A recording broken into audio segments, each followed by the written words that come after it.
ரிசல்ட்டும் நமக்கு ஃபேவரா தான் இருக்கு. ஸோ நம்ம சைடில் எந்த ப்ராப்ளமும் இல்லை. ஆமாம், எல்லாம் ரெடியாக தான் இருக்கு. நாளைக்கே மெடிசன்ஸ் எல்லாம் இந்தியாவில் எல்லா சிட்டிஸ்க்கும் சப்ளை ஆகிடும். சரி, அடுத்த டீல் என்னன்னு சொல்லுங்க. ஓகே.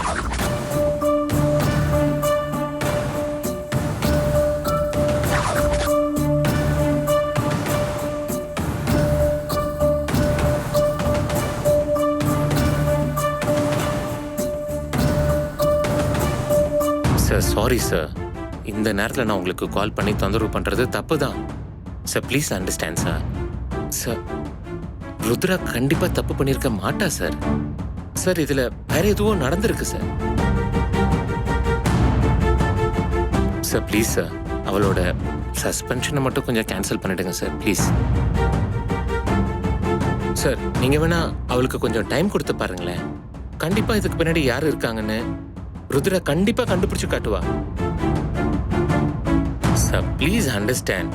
நான் உங்களை இவ்வளோ தூரம் ரெக்வெஸ்ட் பண்ணி கேட்குறேன். நீங்க இவ்வளோ பிடிவாதமா இருந்தா எப்படி சார்? சார், நான் சொல்றது கொஞ்சம் புரிஞ்சுக்க ட்ரை பண்ணுங்க சார். சார், ப்ளீஸ், உங்களை கெஞ்சி கேட்குறேன் சார், ப்ளீஸ். விக்ரம், ஒரு தடவை. ஏய், என்ன பண்ற ருத்ரா?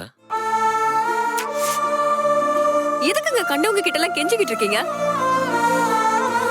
இல்ல ருத்ரா, நீ சரியாவே தூங்க மாட்டேங்கிற. அதை நான் கவனிச்சேன். மனசு கேட்கல. அதுக்காக இப்படியே பேசுவீங்க? தப்பு பண்ணது அவங்க தான்.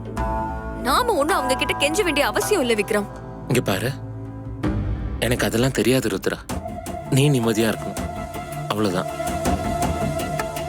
அதுக்காக நான் என்ன வேணா பண்ணுவேன். யார்கிட்ட வேணா கெஞ்ச தயாரா இருக்கேன்.